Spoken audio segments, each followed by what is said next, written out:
Friends turned foes. A section of leaders from the Rift Valley threw the Deputy President William Ruto under the bus. They have made sensational claims that the maize crisis is engineered in the DP's office. Now, they also accuse him of renting thousands of acres of land in Congo to grow maize that will eventually be supplied to the country.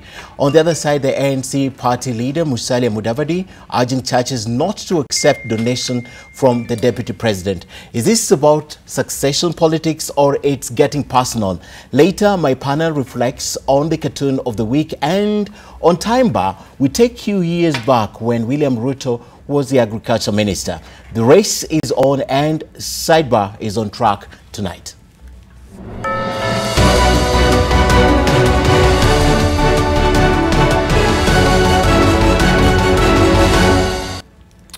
But first, as always, my take. Now, tonight I wish to talk about power in the handshake.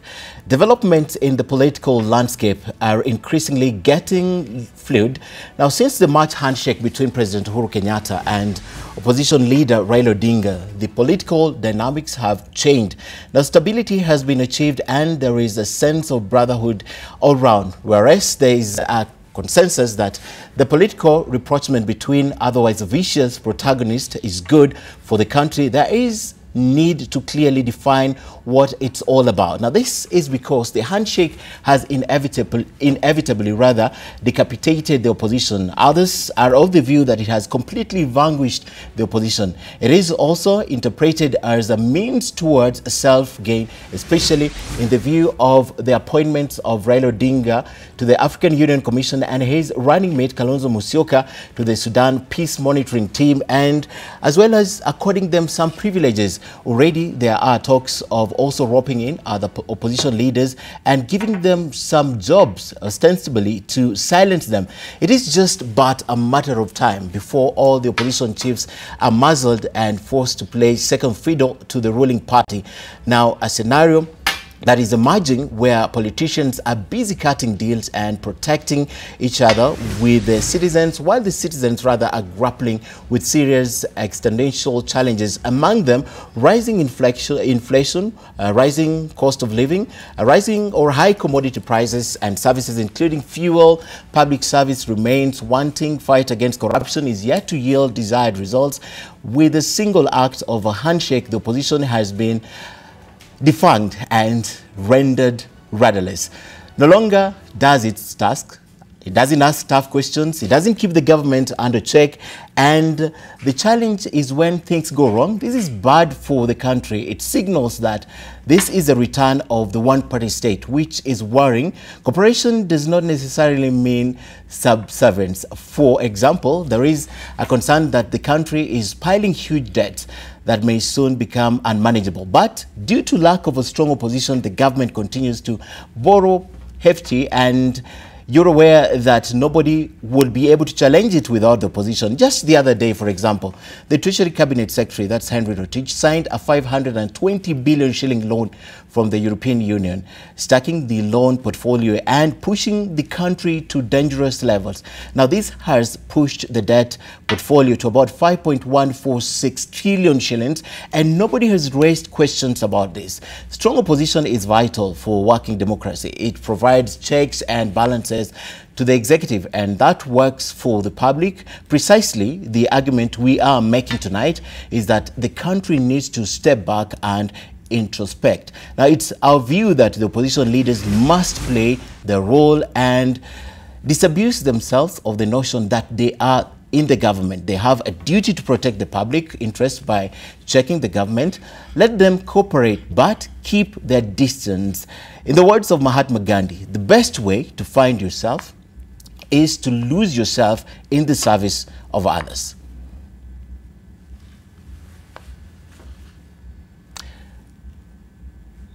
My guests tonight, Joshua Kutuny, Gladys Bosch-Soleil, Barak Muluka, and John Barry were supposed to be here. He's not here, but we're still waiting for him. My name is Ken Mijungu. The hashtag for tonight, as always, is Sidebar. Join the conversation. Tag me on your tweets, and that is at Ken Mijungu at NTV Kenya. The SMS feedback line is 20686. Sidebar is on air.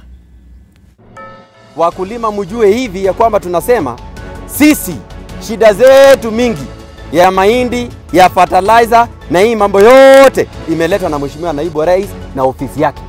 Tunataka ofisi yake ichunguzwe. So mimi nataka nichukue nafasi hii kusema kwa issues ya hizi yenye naguza mkulima, ningependa pia Deputy President pia achunguzwe. Any petition of the farmers cannot see the floor of the House. And the rumor has it that the Deputy President interferes with the House Business Committee when it comes to the petitions that touches on the issues of the farmers. We know political detractors of the Deputy President William Ruto have failed to contain him. Now they have resorted to hiring cheap mercenaries who roam from place to place in an attempt to slow him at home and to create an impression that he is having a problem. That is further from the truth. Pia wananchi wamejua nyinyi ni matapeli. Mfanye tena mkutano wengine mnasema mtafanya maandamano. Tukutane Eldoret. Right, a good place to begin, and we're glad to have Joshua Kutuing. And obviously, the first question that a lot of Kenyans are asking right now after the statement running from Sunday is, what do you know that Kenyans don't know? Thank you very much. But before I proceed, when you called me, when you invited me to the show, I did suggest and propose that I will want to meet some of the people who are making counter statements, be it Caleb Kositany, but I had requested that I want to meet Murkomen. And indeed, we invited Kipchumba Murkomen. Yes. And by yesterday evening, Emmanuel Yes. Talam, who works in the DP's office, had confirmed that he will come. By today morning, Kipchumba Murkomen was going to come. But suddenly, during the day, they changed and said he's unable to come. He has a meeting in Naivasha that will not enable him to come. Just put it clear, because I confirmed that I am appearing before the panel. Then he chicken out. And this is what is, because the guilty are always afraid. When we went to that meeting in Eldoret, we had a reason. Silas Tiren, Alfred Keter, of course they've been on this issue for a very long time. But I took my time before I speak, because I wanted concrete evidence, and I wanted to understand what is the genesis of the problems of the farmers. I am part of the team that formed this government all the way from 2013. And the last 5 years, again, I was in the office of the president as a political advisor. So I know quite a lot in terms of policy and in terms of the manifesto. What is happening today is not what we promised farmers. The essence of being in government is for the people, their interest to be taken care of. That is why our people voted for this government. And they voted knowing very well that since Deputy President is there, our interest and the farmers' interest are going to be protected. So when we came out and accused the Deputy President office and himself, I have evidence here to prove that it is not only mere rhetorics. This is a letter from EACC, and it was tabled in Parliament. The letter contained almost 60 companies and individuals who are investigated. This is the list of the cartel. The cartels finally have a face, because everyone says cartels, but no one mentions the names. But what, for the last 2 months, I've been investigating to understand who are these cartels. It is not mere rhetorics. We don't accuse Deputy President for the sake. And I want my brother, Koilel Farm Limited, which was paid more than 20 million. I want you to Google that company, that Koilel Farm. I want you to Google and read to Kenyans. Koilel Farm. Proceed, I'm looking for it. Yes. It's one of the farms that... Koilel Farm is one of the cartels. Okay. That was paid, and it is being investigated. Okay. And we have it as part of the evidence to prove our allegations.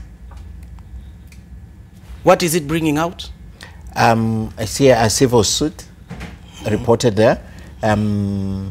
Talks about Sulai, talks about a lot of things. Yes. It talks about deputy, but this is a media report. Nah. This is a media report. Go to the photos. Next is photos. Uh-huh. Yes. Koilel Farm. Okay. We'll look at it, and our audience Yes. are watching. Yes. Yes. Yes. Let's proceed. This is a company, and we are not hiding, and we want Deputy President to come out clearly.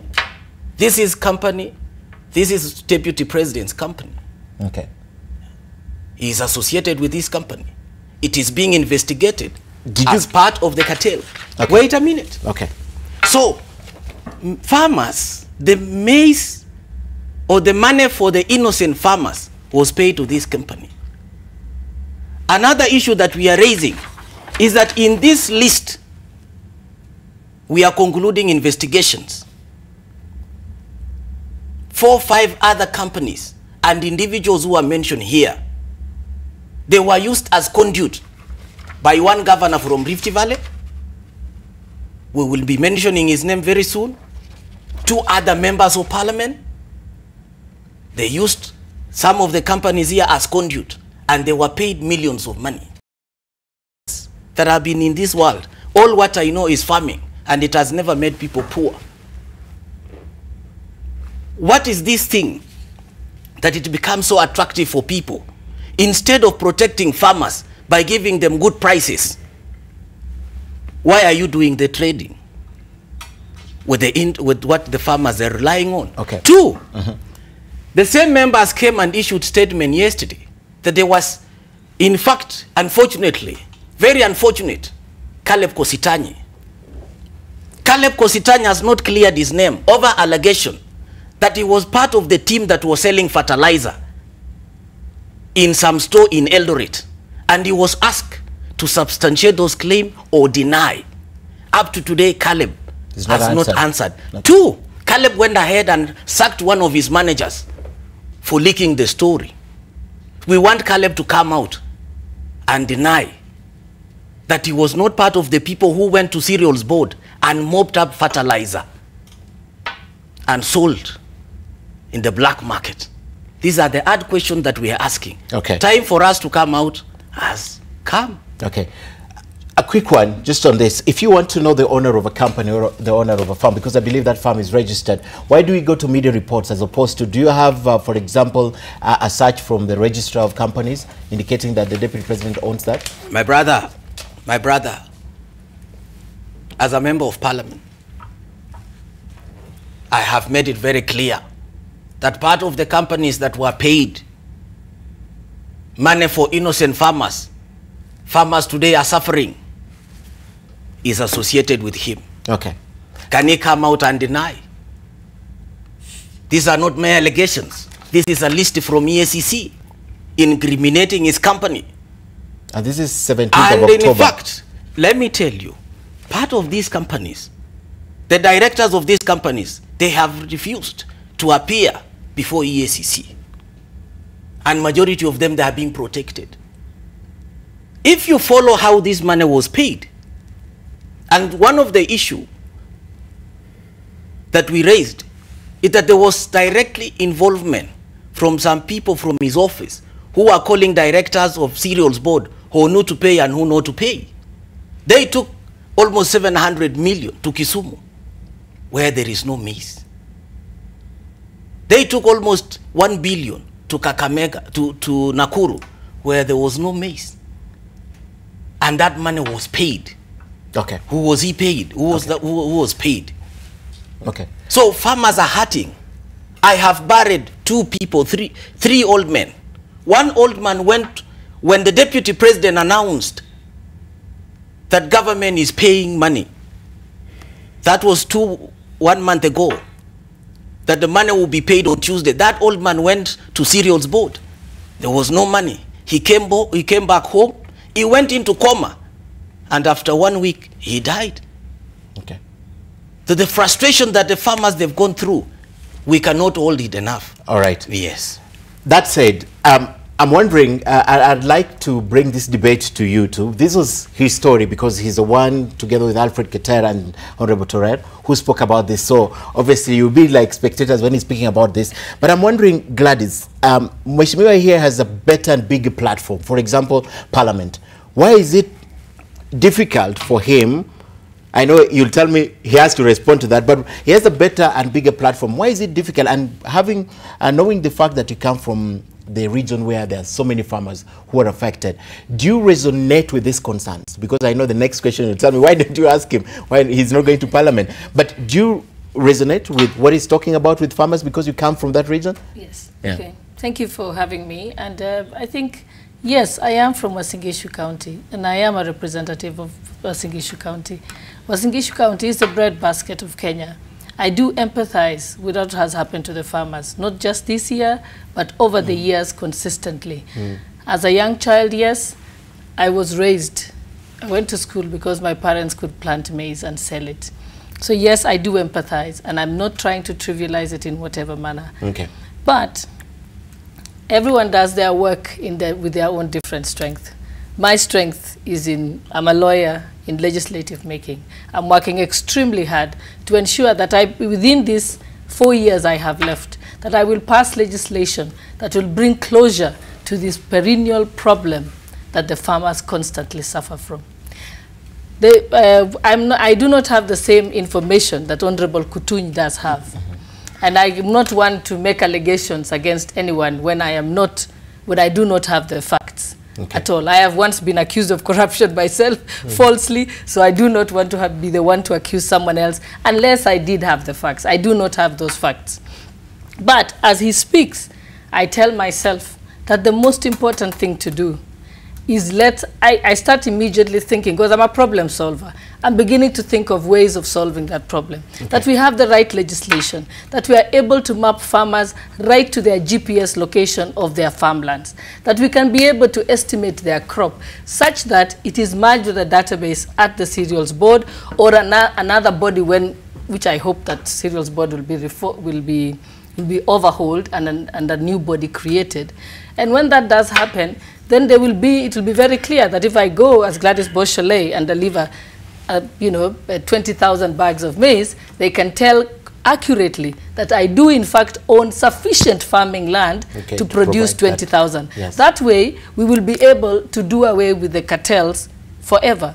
Okay. So, yes, I empathize, but I will work very hard to have the right legislation. Barack, from where you sit, does this intrigue you in any way? No, Ken, I've been in this business for a long time. Mheshimiwa says for the 40 years he has been on this earth. 35 of those years I've been in this broadcasting business, and I've never seen it like this. This is another ball game altogether. But Ken, our people have a saying, and I think I've said it here before, that when the alligator comes from the sea to announce that crocodile is unwell, the world must believe that crocodile is unwell because alligator has come from the sea where crocodile is. Mheshimiwa Kutuny has been close to the deputy president. He's been there within that fraternity. They've been, in my interpretation, from a distance, bosom friends. So he must know what he's talking about. I'll give him the benefit of the doubt for the time being. And I would go on to say that this is very worrying because as he lays it out there, we have heard other people in the counter-offensive who have come up with name-calling, saying things like these are cheap hired mercenaries looking for cheap publicity. And in the heat of that exchange, unfortunately, something fundamental is lost. I like the kind of stance that has been taken by Mheshimiwa Gladys Beausoleil, and you can see the lawyer in her at work. She's being very cautious that, okay, he has got certain facts, I don't have them, and therefore I'll be careful not to make accusatory assertions. Basically, one is saying that, as they have said, that let there be investigation. The other side should come up and say that they are actually lying, and the facts are as follows. I like the fact that he has got some document here. Its authenticity can be interrogated. The ownership of the farms that he talks about can be investigated, and we can eventually see whether the deputy president is actually part of it or not. But when you have this nasty exchange, name calling, in the heat of it, the light that we are looking for that would inform us about the veracity of this is lost. Yes. Okay. Okay, I'd like to ask you that question now. Why is it that you feel you cannot go to Parliament where you have a bigger national platform as opposed to going back to the Rift Valley to speak about this? A very good question. A very good question. We went to Parliament. And for this document to find its way to Parliament, where it was tabled by even Waziri, it was via a question and many petitions that came from us, from Tiren, from Alfred Keter. It came from me. And the petitions are there and the questions. From then, the minister was summoned to appear. Minister for Agriculture? Yes, okay. To appear before. So we exhausted. That is why we have this document that was tabled, certified. It was because we asked this question in Parliament. So we used that. We have exhausted Parliament. The next thing, we went to meet farmers, to listen to their grievances. And farmers were still complaining.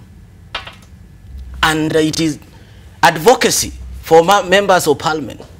It is not only within Parliament.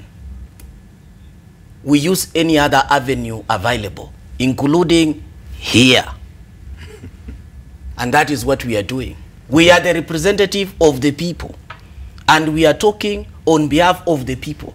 You know, the problem of some of the guys who are talking is that since they've collected money from innocent farmers using conduits, some companies here, and they have a culture where every week they are being given money on Fridays by their master. They think everybody else collect money. And I like Duale, he confirmed during the funeral in Eldoret. And he said, every Wednesday, every Tuesday, and the clip is there, if you've got to play.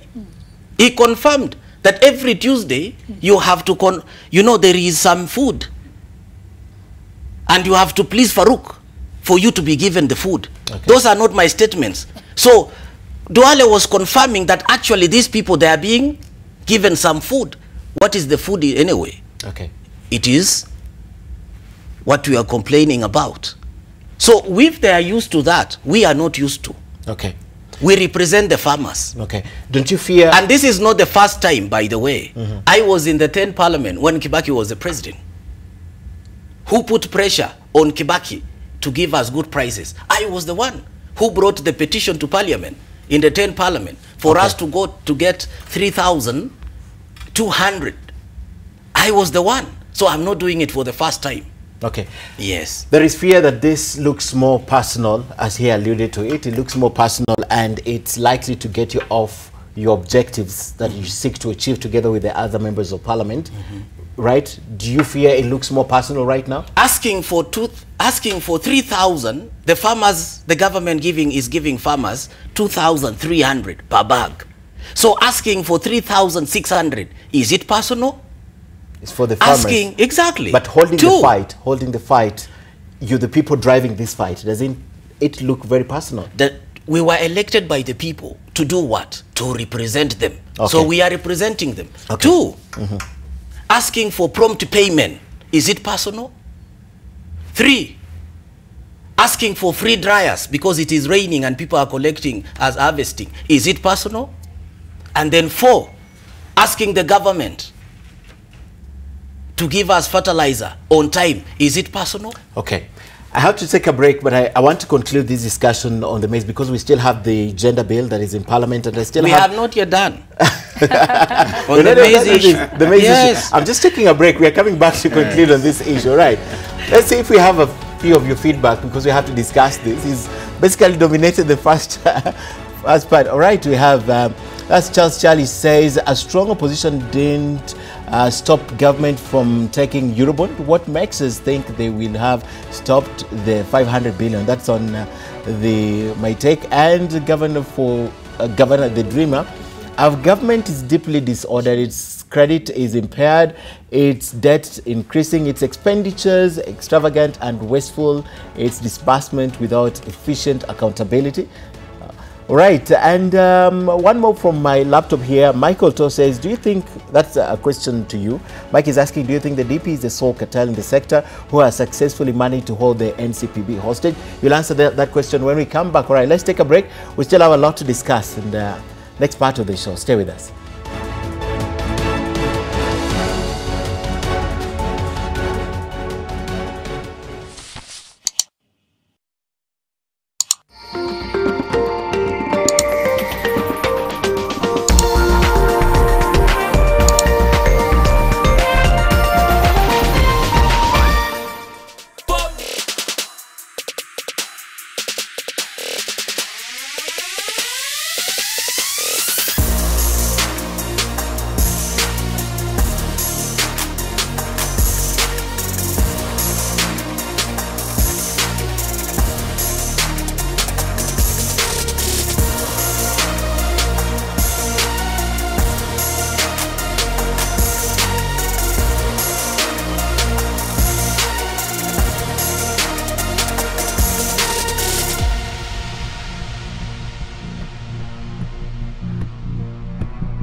And welcome back to Sidebar. With me in studio is Gladys Boshole, the women member of parliament from Uasin Gishu County. I have Joshua Kutuny from it's the same. It's still Cherangani. It wasn't played. Cherangani. And of course, Barack Buluka, Secretary General for the Amani National Congress. We're talking about the allegations against the Deputy President coming from 3 members of Parliament. But I'd just like to conclude this by asking Barack this. Barack, when you hear these conversations and the members of Parliament who are allied to the Deputy President and what they have said, and now the crossfires that is coming through, it's degenerating to a more personal thing rather than a noble effort by the members of Parliament to get the farmers paid. I think Honorable Kutunyi, Alfred Keter and the other Terer, yes. They have to be hailed for the courage to come out and tell us what they think, to tell us that they have come from the sea and that the crocodile is unwell. Because the politics of this country are conducted in such a manner that if you come from a certain region, you speak a certain tongue, you are seen to belong to a certain party or you belong to that party, then you are supposed to just be one of the choir boys. And you are supposed to hear no evil, see no evil, say no evil. You are the right kind of person, and that is what has led this country to where it is. We must continue to have people who will come out and invite leaders to probity. Now, we must remember also, when we are talking about maize particularly, that this government has got food security as one of the 4 items on it's so-called the Big 4 agenda, and it must start troubling us when we see that none other than the Deputy President is being mentioned in this kind of manner. And when they say that he should be probed, they're in fact giving him an opportunity to clear his name. And therefore, the people who are saying that this is personal, they are the ones who are getting personal against these people here. And previously, we at ANC suggested that matters of this kind had gotten to a point where we needed nothing short of a judicial commission of inquiry to undertake investigations so that people start moving away from saying that this is a personalized agenda, personalized kind of vendetta. But the bottom line, eventually, is that where does this leave the Big 4 agenda? And especially in a context where we are being told that now forget about maize farming, start growing avocados and macadamia. Is that the food security that President Uhuru Kenyatta wants to leave behind as his legacy? And what's the role of the DP in all this? Okay. Clarice, I had something to say. Yes, I think during my campaigns, I think I was loud and clear, and I told people that no amount of demonstrations will get the farmer a better price or will ensure that farming becomes lucrative the way it was during when I was a younger child. And I pledged at that time that I would use legislation. But the fact that farmers are still complaining definitely says there's something wrong. Because if farmers are being paid, they won't say anything. There'll be silence. So obviously, from the fact that there is noise and a back and forth, tells us, and all these exchanges, tells me that there is something wrong. What I worry about, as a representative of Uasin Gishu County, is after all the complaints that we have made and the noise, what happens to the farmer? Because for me, at the end of the day, I want the problem solved. Because we may fight here, everybody will get political mileage out of it, people will fight back, a few people will be bruised, they might cover up or they will change this. I don't know what will happen, but what happens to the farmer?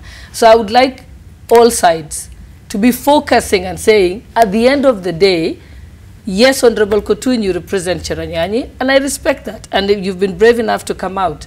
But I also, and the other team that responded also to you, yes, they felt that they were in their right to say what they said. But at the end of the day, who's thinking about the farmer?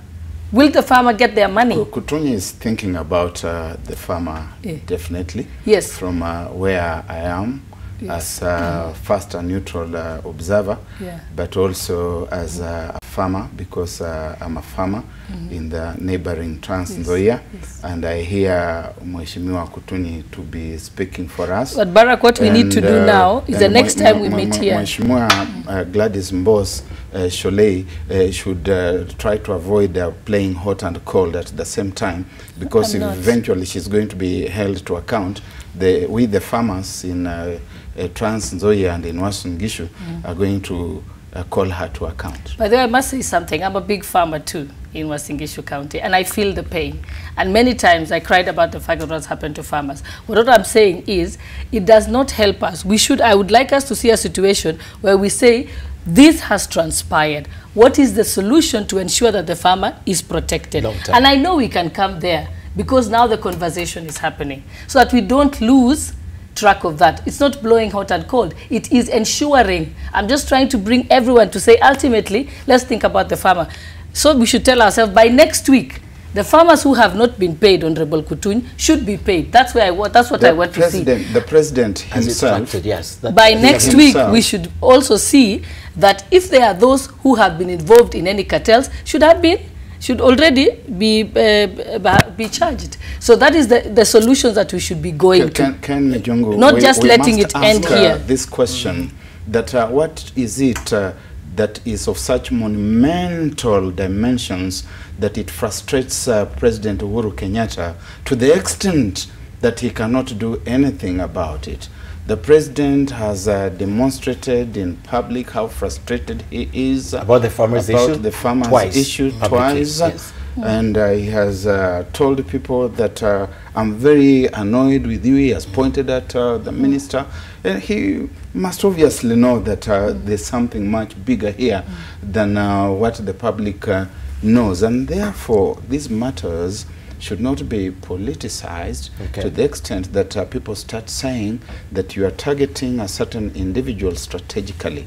Let this question be placed before a judicial commission of inquiry led by a respectable judge, a sitting one or a retired one, and let the truth come out. And finally, Ken, I think what we should say is that, as I say, that my biggest concern is the farmer. Even as we undertake the judicial commission of inquiry, we must arrest the situation immediately and make sure that farmers are paid. We must make sure that the new planting season, we don't have the challenge. Because I've said the food security pillar will never work. As long as you have fake fertilizer on the streets, we have the situation where the government subsidizes fertilizer, but other people remix it and start selling it, you know, as if it's the real fertilizer. Food security not work. Demolishing the morale of farmers is also going to affect food security. So it's not going to happen as long as those things continue to happen. If they don't get paid, perhaps they'll decide they don't want to plant. And also, I do not agree with the fact that farmers be told to start planting alternative crops, like whatever. I mean, they're being told to diversify. The question is, suppose we diversify, Kenyans will still eat maize. So then we'll start importing again from Mexico. So that is the challenge. And that's why let's go to the actual problem. Yes, that's what let's focus to the problem. Yes, and let us make sure we are focused on results. You can even change what is planting in the Rift Valley. You know, listening to Madam Boss, and with I respect you a lot, because I know, and your body is willing in this case to defend the farmer, or I will say the spirit. But I cannot make allegations I don't know about, Honorable Kutunyi, surely. The solution with farmers doesn't need a law. When Kibaki was the president, we did not require a law for them to give us for him to give us 3,200. That is why it was not sustainable. If you don't put it in the law, it will not be sustainable. And Madam, we were in the opposition, but we got Honorable Kutunyi, can you give me just an opportunity to say this, because you have had a chance to speak? Let me just explain to you. The reason why Kibaki did very well, it was not sustainable because you don't lock it in statute. And it's very easy to lock it in statute. You simply say in statute, you put the formula. You say if the input is 2 shillings, then the farmer, how much does the farmer need?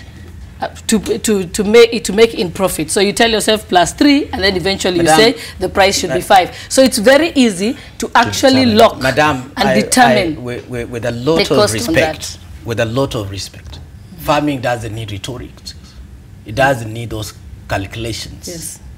No, formula in the law. What is there is that the government knows very well that the nation needs to feed itself.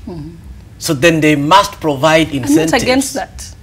To the farmers. I'm not against that. The farmers, what they are asking for. And by the way, I am talking because we voted Jubilee.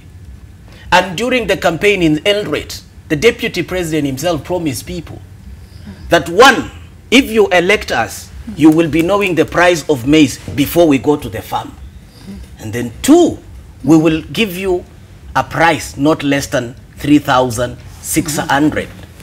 I was the MC in that function. Yeah. But political promises... No, wait. Some of them... If we go that direction, then we lose the point. We must forget about political promises. That's why I don't want it in a political promise. I want it in a legislation. If you know that you will not deliver, then why do you have to say it? Yes. So then what we are saying is that what farmers were promised is what motivated them to vote for the government. Okay. You understand? So the government must fulfill. But what is so so when wrong? Then what is the so issue wrong? in Rift What's Valley? wrong with my proposal of converting the and political promise no. and locking it in statute so that no matter when the politics changes, then the people you are don't able have to to still remind the government that has been voted in for those by those people. That government should come up.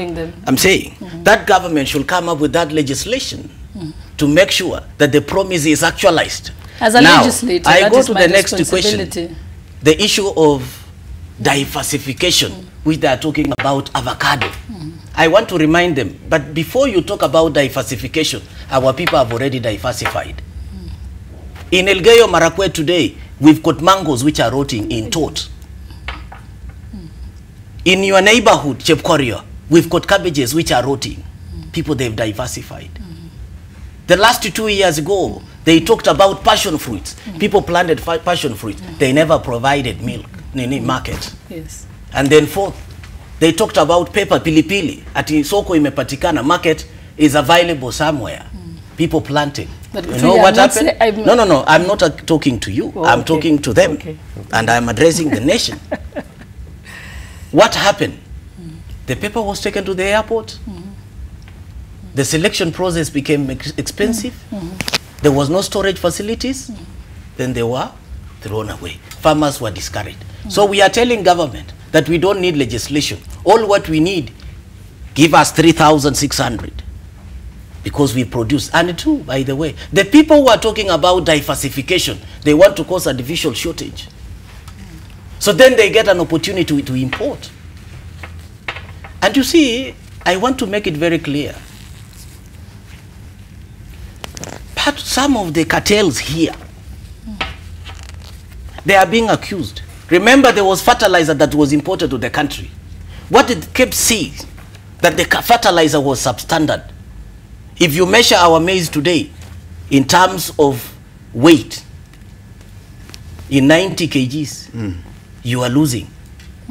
Because the fertilizer that was brought was substandard and kept confirmed. But somebody made a phone call, and that substandard fertilizer found its way to the market. Okay. Now, that is why today, if you harvest like what I have harvested, and many other farmers, they are complaining about weight. It has more nitrogen than phosphorus that maize uses to develop the grain. So we are telling, Madam, it is time to come out. In December, for the first time in North Rift, where people normally celebrate and have parties, engagement and weddings, which you know that it is popular in the region, it has reduced. As a member of parliament today, you can confirm to me that you're receiving a Rambe invitation for school fees in December, which we always don't remember, we don't get during such a season. So why do you want to impoverize people? So then you rule them. Okay. This one Who we are are you not going addressing? to. Moish, Who are you your point is made. Yes. Your Yes, point, you make we your have to point, and conclude. no one is arguing. No one Empower. disagrees We are with you. saying Yes. empower the people who've elected you. Okay. But You- no you one made your disagrees point, that. We all like- that's not in contention. contention, But yes. what I wanted to know, what is so wrong with holding this and locking it in legislation so that you don't keep demanding? It's automatic. You know, I plant. This is what I'm going to get. Is there something wrong with that? Just a straight answer. Didn't I not say that there is interference at the House Business Committee? Okay. And in fact, So you feel that will never see light of day? let me tell you, we have, when we try to push several petitions for discussions, even some of the bills touching on the issues of maize and farming, it has never come to the floor of the House because of that interference. Okay. So we are you telling believe them it will never go through? Yeah. Okay. That's quite indicting to Parliament, Barack. If there's interference. Yes, certainly it is, and we have seen some very curious kind of whipping of Parliament. Ordinarily, Parliament has got the tradition of whipping. You have the chief whip, or the majority whip these days, minority whip. But that responsibility of whipping Jubilee has been taken over by State House. They are taken Parliamentary group meetings. Yes. Inside State House. Okay. Even President Moi, for all the accusations that we have made against the Nyayo era, he did meet the KANU members at Kenyatta International Conference Center. Because when people go to State House, they are no longer going to meet the party leader. They are going to meet the president. And the things that they are told, they must toe the straight and narrow. And we saw that even the parliamentary committee leadership in the Jubilee fraternity was dictated from elsewhere. So once again, I believe the alligator when he says that all is not well. All is not But well. I'll give you a simple, I'll give you an Yes. example. I put in my constitutional amendment bill last year in October. Up to now, it has not made it to the floor of the House. So yes, I do know that sometimes, but you know, I always believe, I don't believe in looking at a problem and not trying to solve it. What I did is I went public with my bill. My bill is more well known, actually, than Outside the the government-sponsored bill. So sometimes you've got to find other methodologies about that. And I think if the legislation that you've tried to bring, the petition that you've tried to bring, the thing is, bring them, I think we should bring them to the public limelight, using the media and so on. That is what I would say. And I like, you see, Madam, you are even helping us to answer some of the statements from some who are saying that we did not use the floor of the House. And that is, in fact, thank you very much, you've answered that. I've helped you, and that's why Kutunya. So that is why, Honorable Kutunya, I think it's very important that you give other people a chance.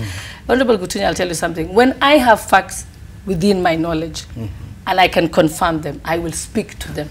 If something is not within my knowledge, like that document you have, then I will not speak about it. And no amount of pressure on me will make me speak about it. No matter the political cost, I will not speak about something I do not know. But something that I know, everybody knows that Gladys Bosholei has never been a coward in her life. So I'll speak about it. And that's why when I talk about the House Business Committee, when things don't make it to the floor of a House, that I can talk about because I have first-hand experience, but I'm only giving also the example of my bill because I don't, maybe I don't know yours. You've never told me about yours.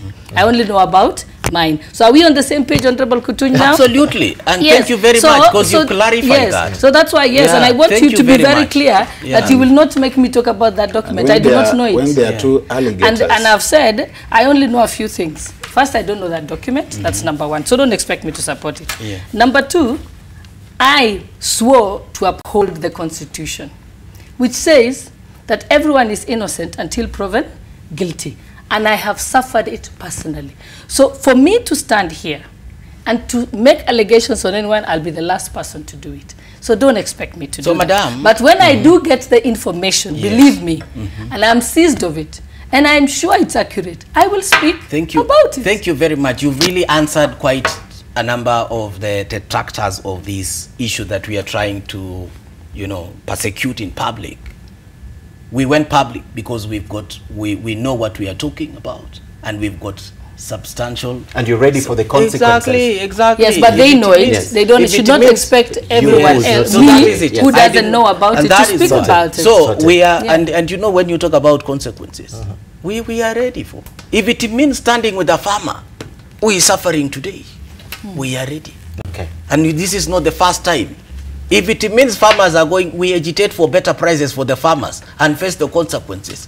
Let them bring it on. Okay. Yes. Barak, you're looking at me smiling. We need to conclude this discussion. Yes, I think. Still the alligator analysis. Yeah, I think now I've seen it's not one alligator, there are two alligators.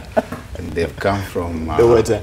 The waters. Yes. They have said something about the House Business Committee, and they have said there's need sometimes to find an alternative arena in which you ventilate your grief. And I think that that is exactly what Honorable Samuel Kutunyi, Joshua Kutunyi, you know, Samuel and Joshua, those names go together. What Joshua Kutunyi is telling us would seem to call for further investigation, and they actually said investigate. Yes. What is wrong with calling for investigation? In fact, they are saying the same thing. She's saying she does not have the facts. And so since she doesn't have the facts, I understand her to be saying, let us create a platform for investigation. facts to come out, yes. And we can do that without some people starting to say that these ones have been bought Paid, yes. and paid by so and so. How do they know? Which facts do they have? Okay. Yes. Yes, and I think Honorable Kutunyi knows that Yeah. I am very I slow. know. You never see me in joining anybody's press conference, because I wouldn't join a press conference if I don't know what they're talking about. I'm not on the same page with them. I do not have the information that they have, and I think it's something we must desist. I do not speak things for the sake of politics. I'm very clear about what I want to say and what agenda I want to love follow. even what you said recently in the county. Yeah. That you cannot be a flower girl. Yes, to I am some not. people. Yes. Okay. Because people were saying, Yes. why don't So you I won't appear be in these yours meetings? either. Yeah, and I don't want you to On be this one. issue particularly. Exactly. I think, ladies and gentlemen, we have conclusively dealt with this issue, right? And you won't believe that Honorable Kutunyi is a good friend of mine. So we as sometimes it's good to get the facts yes, out. thank So, you. Right. all right, I think we need to move forward this discussion. The maize issue has been sorted out. You've told us your story, what you know about it, and now the next thing is the investigations, and perhaps we'll get to the bottom of So this. who is frustrating these investigations? I think that's a hard question for That's- Ken. that- Poor guy. I cannot How can answer that question. I'll be your lawyer. Yeah. Don't Yeah. answer things you don't I know. don't know. Don't answer. Great. Yes. All right, we're taking a short break. When we come back, I'd like to discuss one other aspect that came over the weekend, the aspect of ANC telling the churches not to accept donation from the Deputy President. I'd just like to discuss that shortly. Plus, we still have to talk about the gender bill. The debate was in Parliament. The numbers, to say the least, was disappointing in Parliament today. You say there was no need to go to Parliament. That the people who caused Parliament today, we didn't have the numbers. We're coming back with that discussion. But first, let's take a look at some of your feedback. There are quite a lot. We can't read all of them.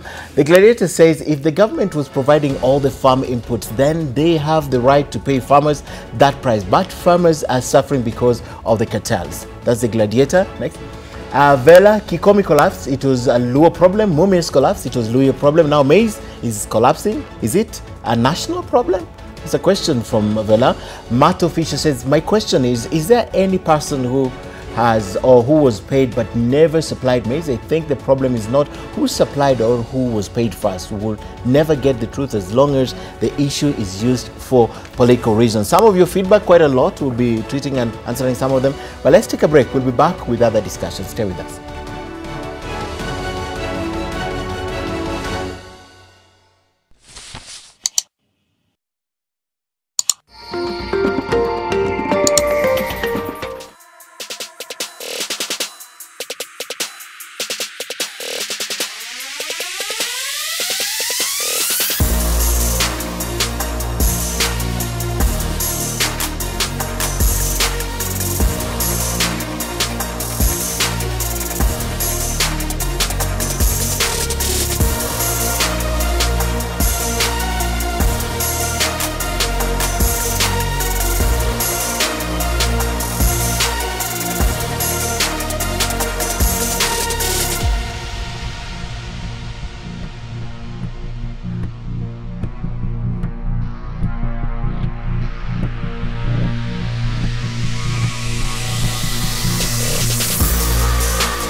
And welcome back. Still in studio with Gladys, with Barack and with Kutunyi. We're discussing earlier about the maize scandal and the issues that are rising around it. And we've concluded that let's move forward this discussion and talk about other allegations, because the Deputy President was not only in the news over the past weekend because of the maize scandal, which started on Sunday, the allegations which were made on Sunday, but also because of the donation. And these allegations were made by ANC. And straight speaking, Musalia Mudavadi said churches should not accept. I don't know if we have the soundbite from this.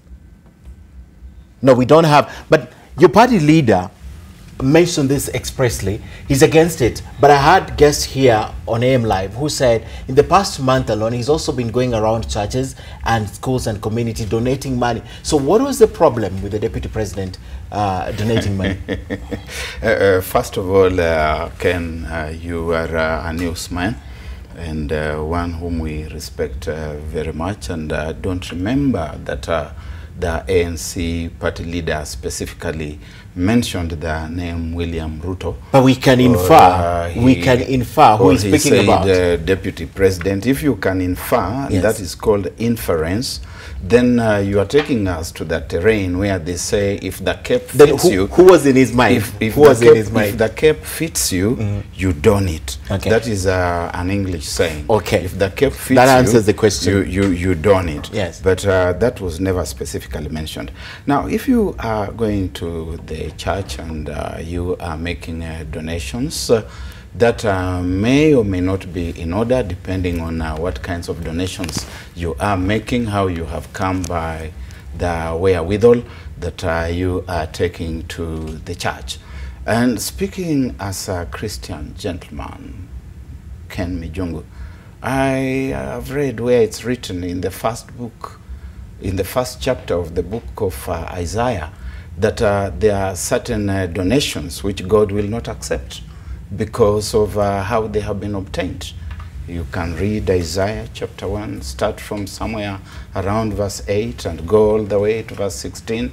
And God has told you that even if you come with your hands raised up and you come and bring your burnt offerings and sacrifices, I will not accept them because of how you have come by those things. And he says that they are tainted.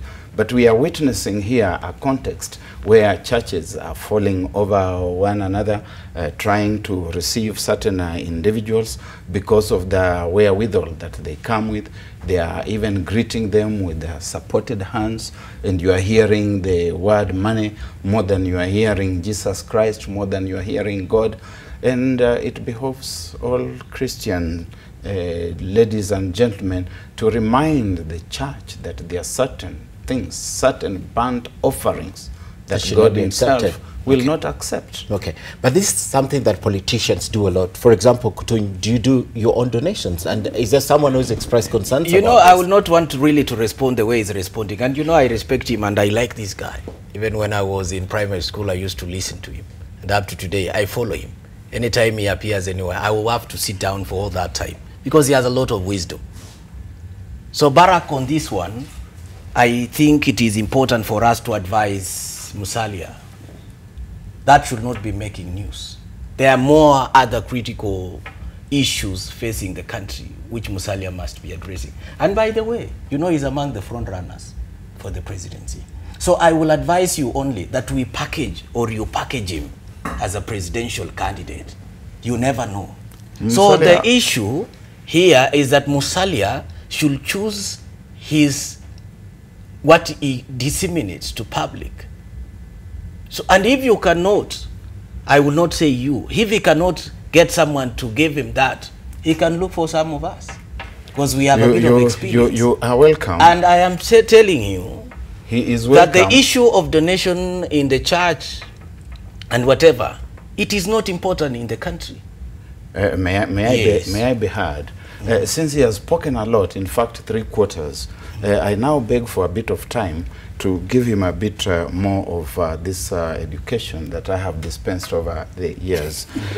He's missing the point completely. First of all, Musalia does not decide which footage gets into public space. That one is done by the gatekeepers.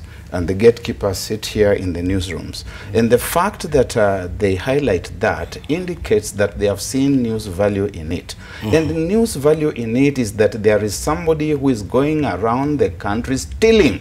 And that this person who is going around stealing, including impoverishing maize farmers, as we have been told here this evening, is using some of that wherewithal to fence in the church as well. So we must appreciate that when the ethical and moral pillars of society, such as the churches, become beneficiaries of the proceeds of corruption, then society is going to collapse completely.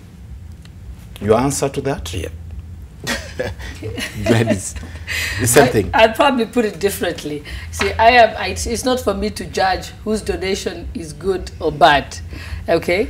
But what I know from my own biblical teachings is that no matter what you donate, if your offering is not found right to God, it counts for nothing. If somebody else gives out much less and it is found right to God, it's a much bigger thing.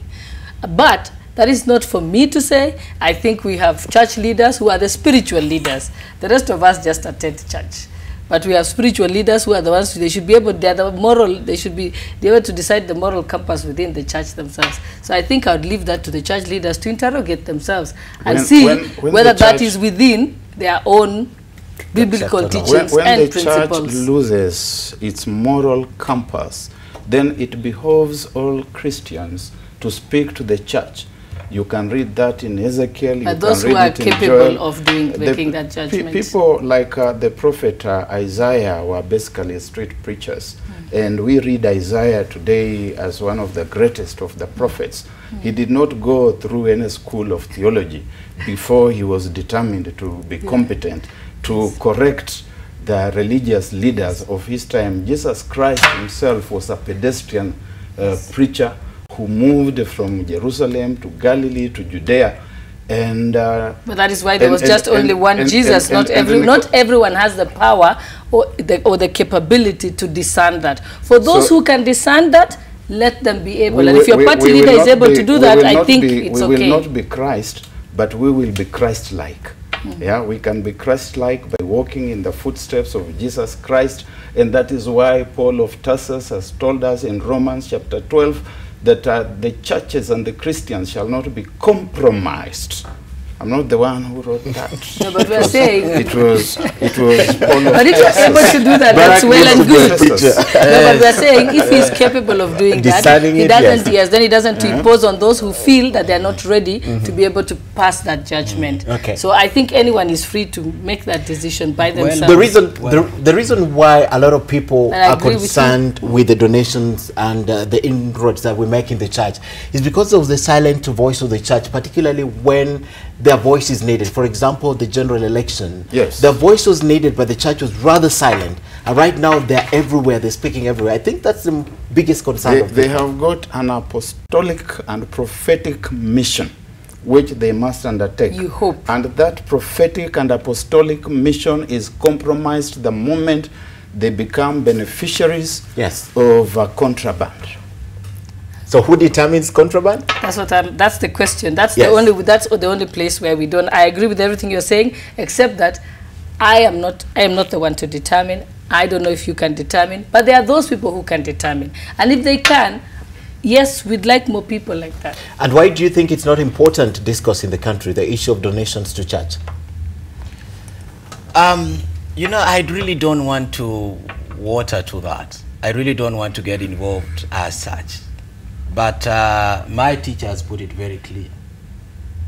You know, because I understand, you know, he's just put it clear that he has explained.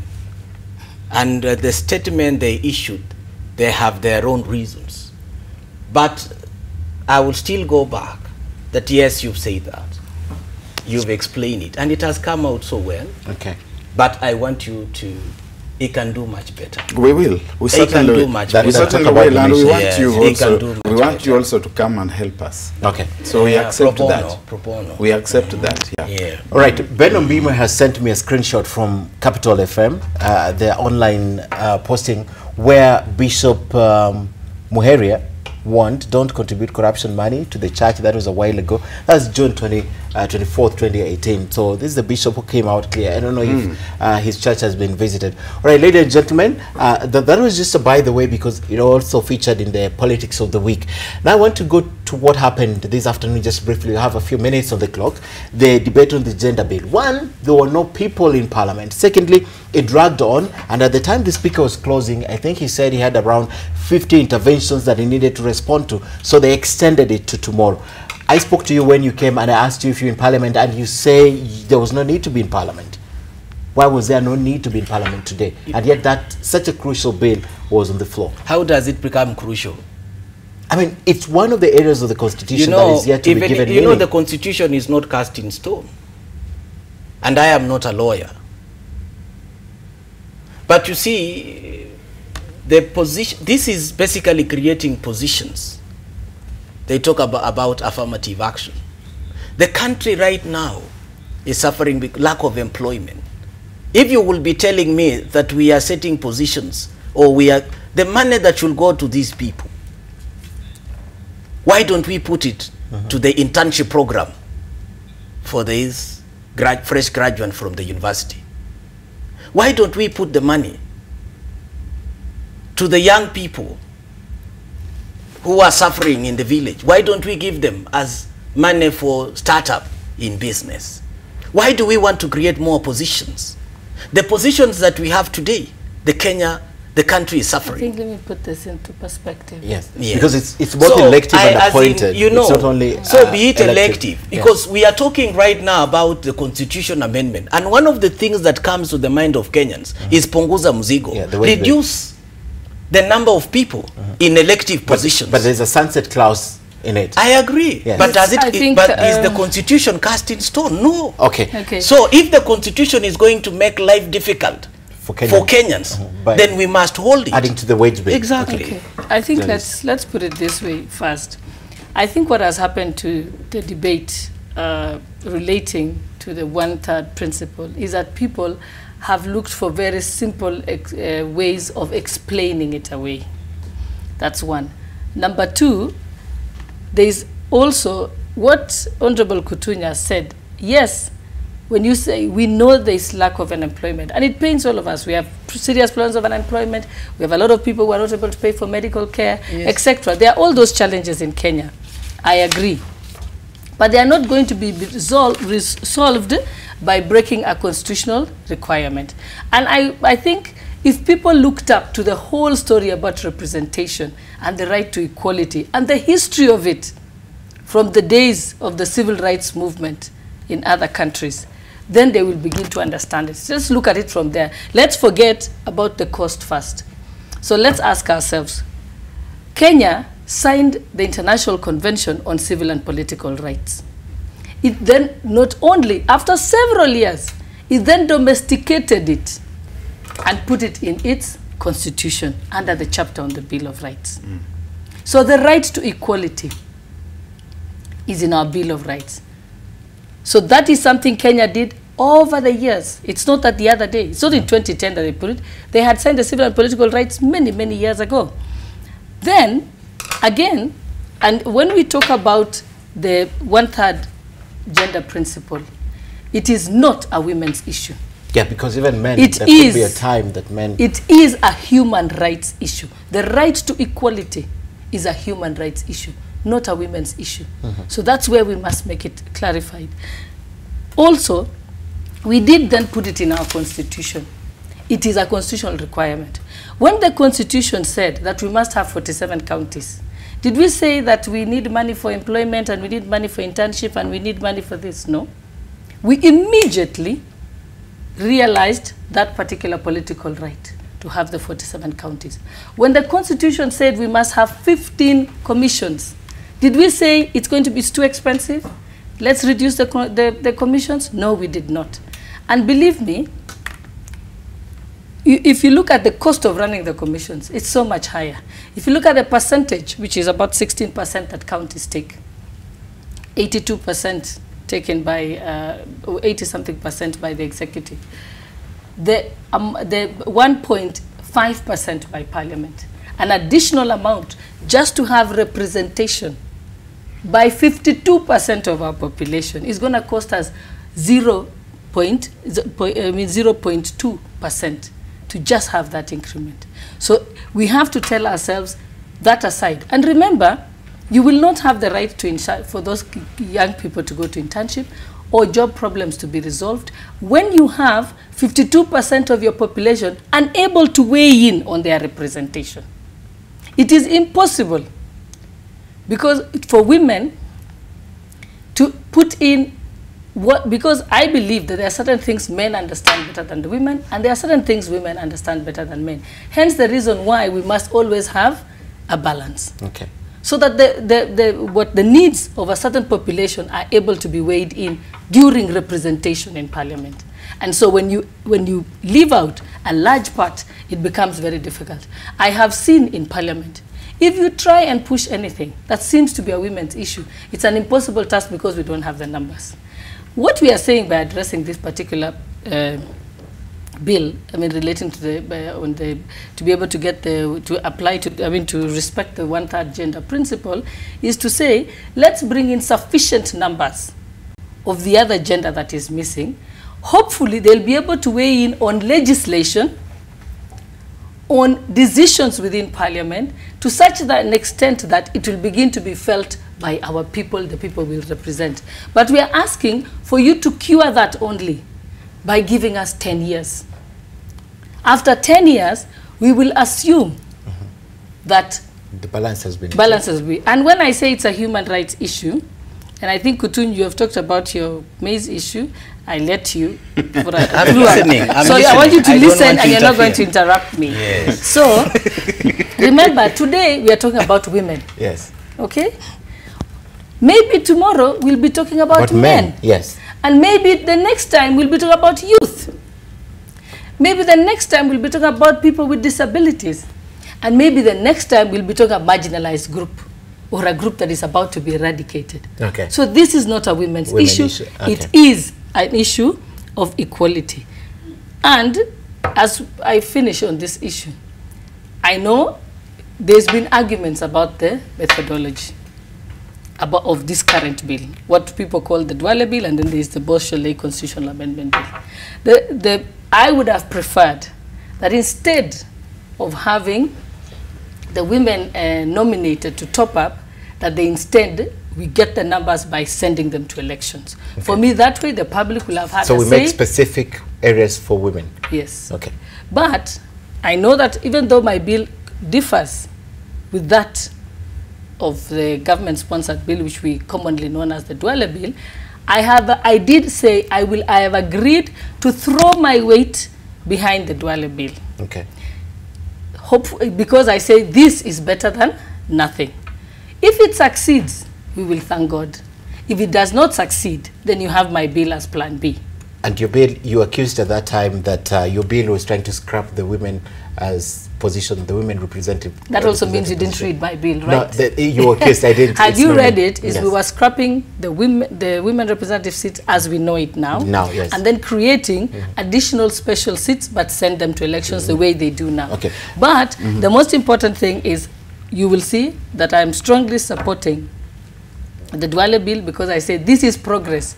It's better than nothing. Because I don't believe, even when we look at how many times we tried to pass the new constitution in this country, we tried many times over the years, it didn't succeed. In 2005, we just managed to get to a referendum, we lost it, and then went again. So I do believe that building our country is something that takes time and goes on. But Kenya should also look, when I am horrified, when I hear, and today I had a lot of it, men in parliament who actually trivialize the issue of having women in parliament, and additional women. They were made derogatory remarks about it. They were very condescending.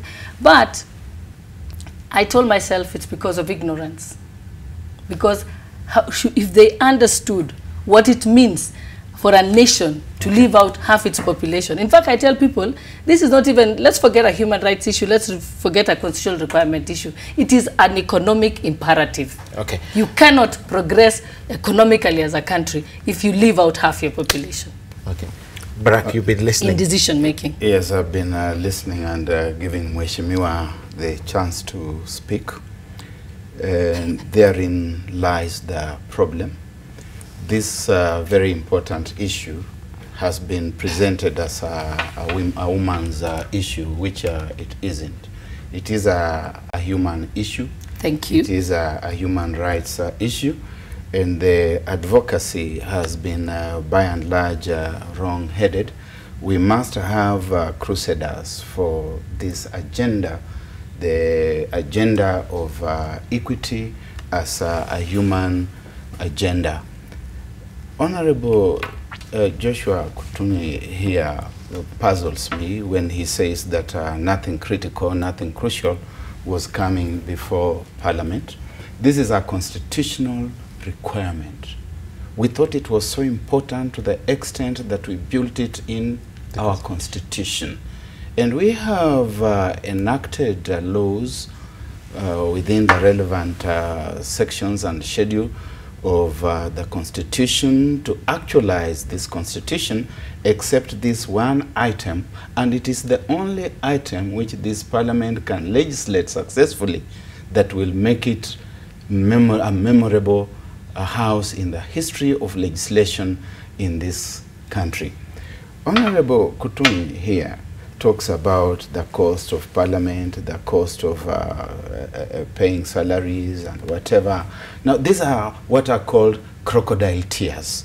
You know, the crocodile is a very interesting animal, and today I'm talking about crocodile incessantly.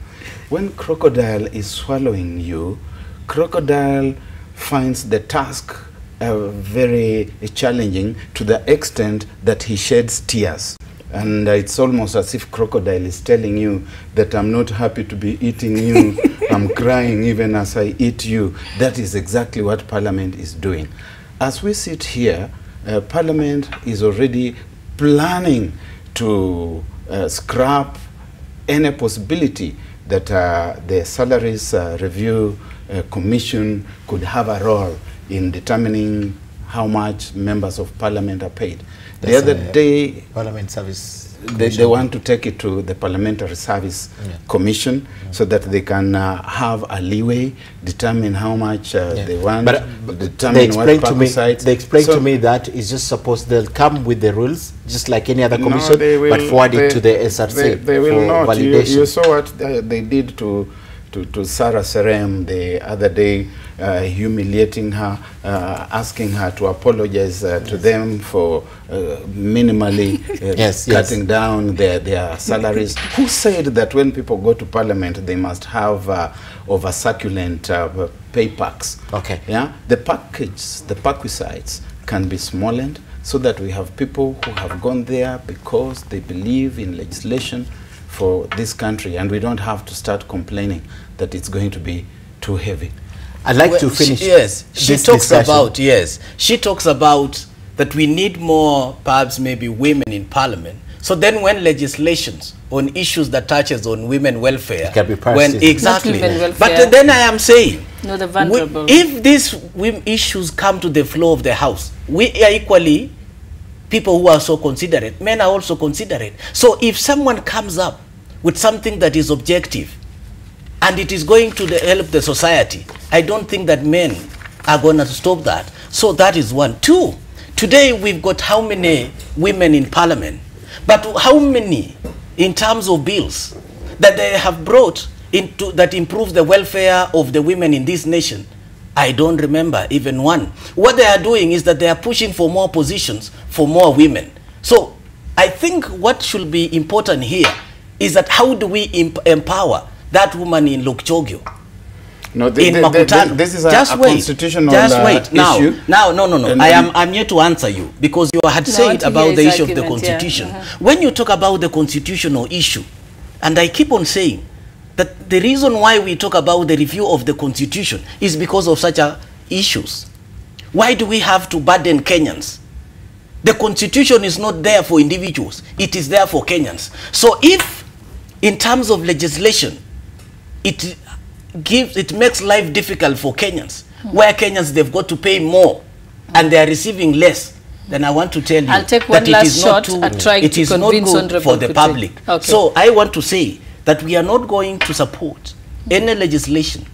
And if it means even talking about the review of the entire constitution, so then we have 4 years position and have a cake distributed among many Kenyans. Okay. Madam, today give me one chance to just, I want to give one more shot before I explain to you. First of all, remember the country has a 3 trillion shilling budget, right? Parliament only has a 32 billion shilling budget. Which is so very big. So it's still big, yeah. but I'm just saying in terms of representation. We must reduce the salaries. That's okay. That's another issue. As long as you increase the women, yes. that have no problem. Now, let me explain to Honorable Kutei. I'm not saying that men cannot champion the causes of women as well as women can. But what I'm saying, the way our society is designed, and even the way our families are designed, you have a mother and a father. Because it is believed in an ideal situation, the balance is what any child needs to grow. And I'll give you an example. What happens when you have too many people of one gender in a decision making? I'll give you the example. At the time when sanitary towels were rated at 16%, and the minister said he has a committee that makes that decision. And when the minister was asked, and I remember it was the group with Njoki Ndung'u and Justice Njoki Ndung'u, you know, and the minister said, I have a committee that decides whether it's 16% or 10% and so on. But the moment we saw the committee, therein lay the problem. Yes. It was an all-male committee. And when they were asked, why did you make it 16%? What was the logic? They said it's women's things, you know, like perfume and lipstick, etc. Had they had one woman in that committee, should have said, you cannot equate sanitary towels with lipstick and perfume. So what I'm telling you is that every society, if you have at least a mix, we're not saying 50-50 or 100%, we're just saying a measure of representation of another gender. Or even that's why we have people with disabilities. When you have people with disabilities within an institution, it makes a change. University of Nairobi did not have ramps until the late Professor Okoth Ogendo, God bless his soul, was on a wheelchair. That's when they put ramps in the university. Had we not had a professor who was on a wheelchair, you would not have ramps at the School of Law to this day. So I believe when we mix our representation, we get better results. That I wanted you to explain to me. Just explain to me, yes. Madam. Yes. We had maendeleo ya wanawake. Maendeleo ya wanawake was an organization of women, and the entire leadership of maendeleo of wanawake was purely women. To what extent did it improve the lives of Kenyans up to today? It ended up destroying the lives of majority of women. So then now, that is why. He has an answer. May I answer him? Yes. It did. And it did very well. Until the day men hijacked it and swallowed it and made it part of KANU and called it KANU Maendeleo ya Wanawake. Exactly. So when KANU exited from power, the Maendeleo ya Wanawake is still in existence. No, it was in tatters by that time. But I'm saying. Hence the reason why we needed the new constitution to input the issue of equality and women. Can we do this, then we come to conclude, because I'll give you time to conclude. Usually we have a segment called the Tune Side. It's related to what's happening in Parliament. I just want you, ladies and gentlemen, to look at this and then tell me your reflection as you give me your closing remarks, because we have to end on this issue of the gender bill. Let's take a look at this.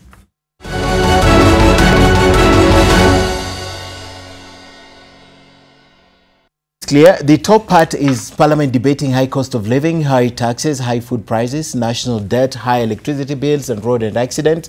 And Parliament is asleep. It's all Z. And when Parliament is debating salary hikes, free houses, cars, huge allowances, etc., it's all A's. All right. Just a reaction. I begin with the only lady. Your reaction as you concluded the issue. My reaction to this is that I can speak for myself. My committee has put in the highest number of reports ever put in 1 year. We are the best performing committee in Parliament. We have no pending work, even though we inherited 32 pieces of legislation. So I know I am awake, my committee is awake, and I do my work, and I have a spirit of excellence whatever work I do. So usually I do not want to be generalized with everybody. Okay. Barak? Mheshimiwa here said that there was nothing critical to be discussed in Parliament. If it had been a question of salary hikes, something very critical would have been before Parliament, and he would have been there to discuss that, something that is very critical. That is my point exactly. And I think this point was also raised by President Uhuru Kenyatta yesterday when he was addressing the Blue Economy Conference in Mombasa, where he was wondering just how and when is it going to be possible that our legislators can know that they are there to serve the people. As a party, as a ANC, we keep on laying emphasis on service to the people. These people want to enjoy all this so that the citizens can enjoy what? Okay. Yes, if they were discussing the issues of to do with increasing the prices of maize, I will be active. If they will be discussing the issues to do with youth employment and the fresh graduates given opportunities in the public service, I will, yes, internship. Yeah. I will be very active. If they will be talking about reducing the cost of electricity, I will be active. Okay. But when it comes to increasing positions for a few individuals, 50 people, which is going to add into the cost 50 million a month, a year, 700 million, to people who already have some profession elsewhere, you will not. I will not be part of that. Okay. On that note, we have to end, but I have to give you an opportunity now to summarize everything we've said. And I'll begin with the lady. Again, summarize the agenda. Tomorrow they are doing the final debates. Yes. What do we expect after that? I think if we are able to put the question tomorrow yes. then it can go to Will the we get the third numbers? reading. Are you confident there will be numbers? No. No. So I didn't get a good vibe today, but I'm hoping if I pray all night, maybe we might just have the numbers. Okay. Yes, but you know, I still appreciate all the members who participated in it, those who came in, and I think I believe that sometimes I'm disillusioned when people don't participate in Parliament. For me, it was one of the shocking things when I first joined Parliament, that people could actually absent themselves from work. I never miss Parliament unless I am on some other official duty or something that is, you know, family matters that I can't get away from, because I take it seriously. And I think I would urge all parliamentarians, no matter how trivial you think what is before Parliament is, even come there and tell us it's trivial. Honorable Kutuny, please come tomorrow and contribute to the debate, because that's what your people elected you to do. Just come there and say, I don't agree with this bill. It is a waste. We can't be increasing seats for 50 people. What you said exactly is what you were paid to come and say in Parliament. So I'd like you to come to Parliament to say it. Don't stay away. And I'd be asking all the other members of Parliament who didn't come today, I appeal to you to come tomorrow, even if you're coming to vote against the bill. But at least you'll have done what you were represented to do. You are not elected to abscond. Parliament. Okay. I second that. And beyond that, I'd like to just remind us that our biggest problem in this country is greed. We have got a situation where a few individuals will stop at nothing. They want to get everything that they can lay their hands on, even if it means that we are going to be a starved nation, where one individual is going to import all the maize that we are going to eat in this country and hold us hostage. And we must confront this dragon of corruption without being intimidated by anybody, without being told that we are being disloyal to some chieftain, be it an ethnic chieftain or be it whatever kind of chieftain. We must refuse to be intimidated, and we must eventually slay this dragon of corruption, because this is the dragon that is driving everything that has gone awfully wrong in this country. And yes, the religious institutions must lead from the front. Right. Yes, finally, I will say that we elect government, or people go to the elections to elect a government that is going to make their life better. So I want to remind the government that we elected the government, and the farmers are looking upon the government to give them better prices for their produce. We should not subject the farmers to suffering because few people want to benefit.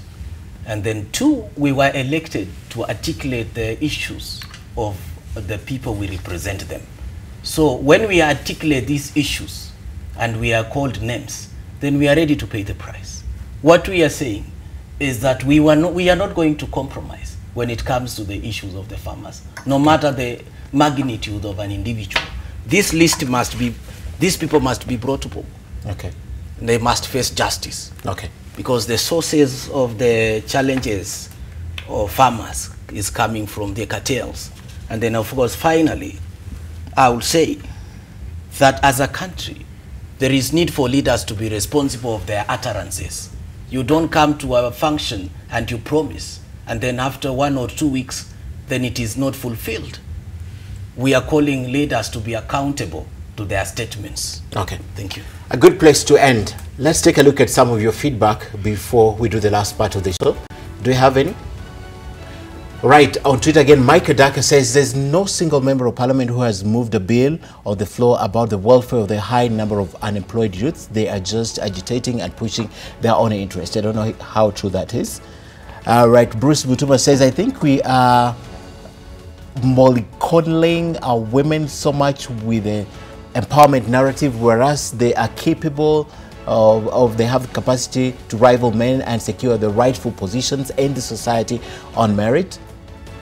And Richard says, does it mean we can only achieve gender equality in this country through political nominations? Yes, we will nominate 30 or of course rich in quotes. How about millions of the poor women and young girls who this nomination will never help? How about the spheres of our daily lives? That's when you say we need to empower women. Yes. Yeah. Okay. All right, some of the feedback we have for you, a lot more online.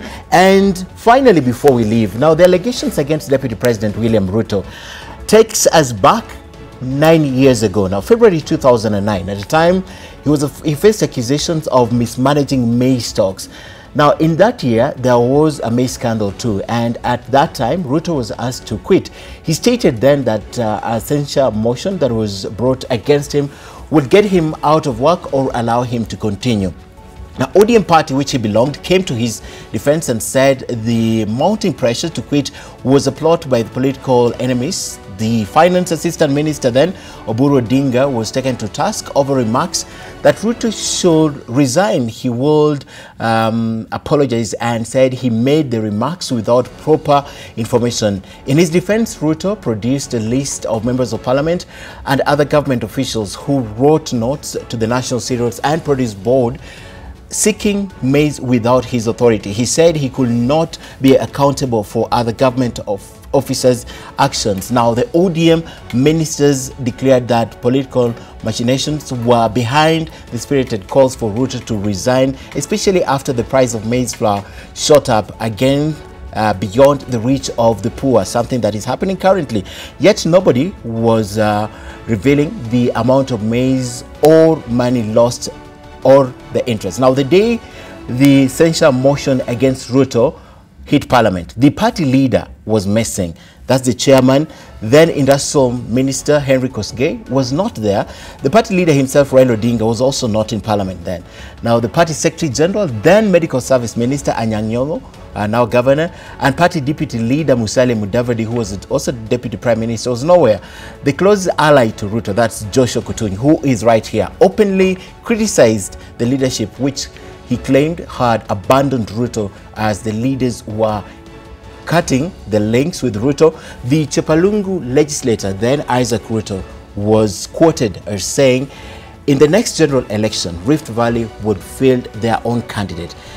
That is what we have for you today. And as you know, the rest is history. Let's take a look at this bite.